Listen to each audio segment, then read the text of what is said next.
Los judíos, cuando fueron expulsados de las coronas de Castilla y Aragón, principalmente se dirigieron por mar a países de la cuenca mediterránea, bien al norte de África, donde ya había comunidades judías y había habido también sefardíes que anteriormente se habían refugiado allí tras las matanzas de 1391, y sobre todo fueron mucho al Imperio Otomano. El Imperio Otomano era un gran imperio que abarcaba todo el Oriente Mediterráneo, y muchos sefardíes encontraron allí refugio. Hubo otros que fueron por tierra hacia el sur de Francia o hacia Portugal. Lo que pasa es que la estancia en Portugal pues les duró bastante poco, porque a los pocos años fueron también expulsados, pero lógicamente los países del Oriente Mediterráneo y del norte de África fueron el primer destino de muchos. Tanto en el Imperio Otomano como en Marruecos, en ese momento existía un régimen político que permitía no solo que viviese gente de distintas religiones, sino que pudiesen organizar algo muy importante para los judíos, que pudiesen organizar sus comunidades con bastante autonomía, uniéndose y teniendo no solo su propia organización comunitaria, sino su propio sistema educativo, incluso manteniendo su propia legislación para asuntos internos, etcétera.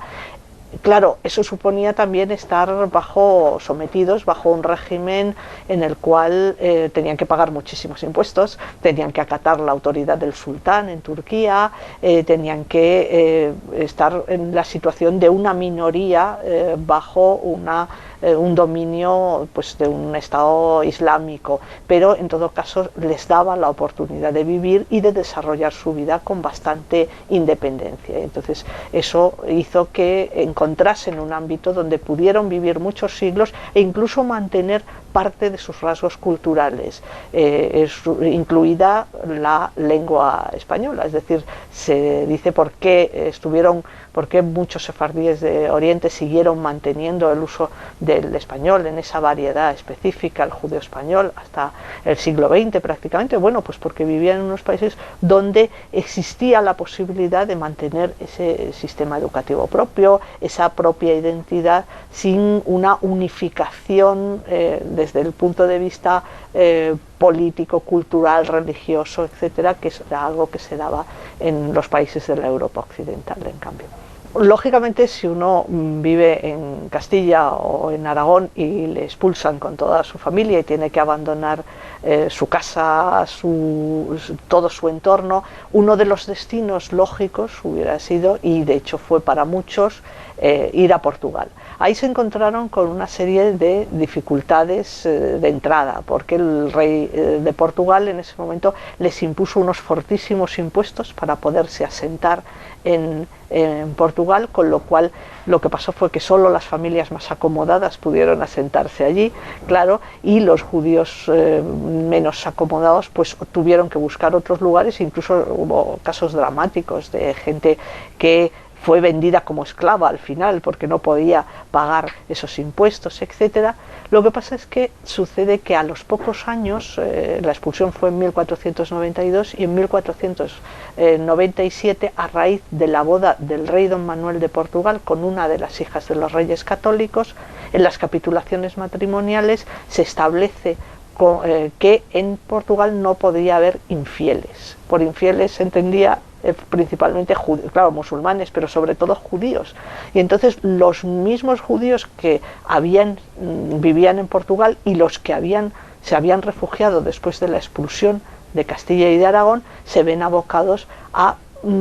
primero a la expulsión. Lo que pasa es que luego el rey Don Manuel se lo pensó mejor, pensó que no le convenía tanto expulsar a los judíos que se acababan de asentar, y decidió reunirlos a todos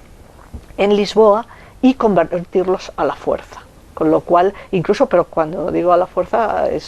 hay casos dramáticos y crónicas que describen pues cómo los judíos eran llevados literalmente arrastras a la pila bautismal. Hubo gente que desesperada incluso se suicidó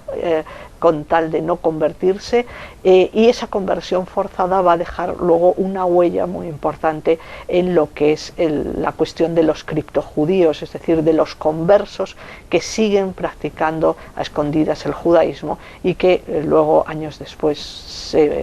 van a tener muchísimos problemas con la Inquisición, tanto en Portugal como en los reinos de Castilla y de Aragón. En cuanto a si el destino de los judíos españoles y portugueses fue el mismo, bueno, vamos a llamarles españoles, aunque en ese momento realmente lo que existen son varios reinos peninsulares, el reino de Castilla, el de Aragón, el de Navarra y el de Portugal. Bueno, si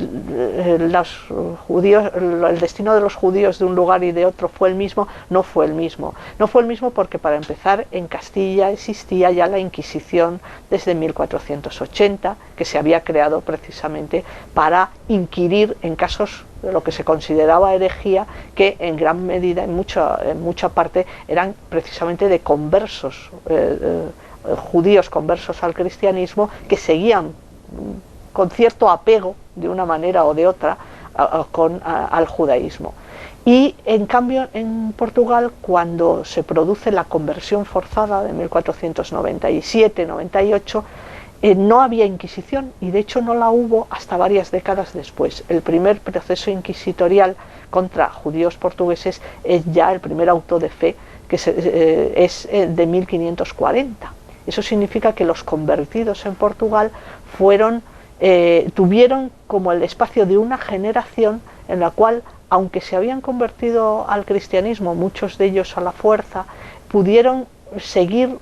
practicando el judaísmo o viviendo con un pie en el judaísmo y otro en el cristianismo durante casi 40 años. Y eso contribuyó a que en Portugal se crease una comunidad de conversos, de cristianos nuevos apegados al judaísmo, o que seguían practicando el judaísmo a escondidas, lo que solemos llamar criptojudíos, o despectivamente se llamaban marranos, ¿no? Y entonces eso hace que la situación sea bastante distinta. Mientras que en Castilla hubo Inquisición desde 1480, en Portugal no la hubo hasta casi 1540, que empieza a ejercer efectivamente. Entonces, claro, la situación es muy distinta, sobre todo no tanto para los judíos, que ya unos o estaban expulsados o estaban convertidos, como para los conversos y sus descendientes.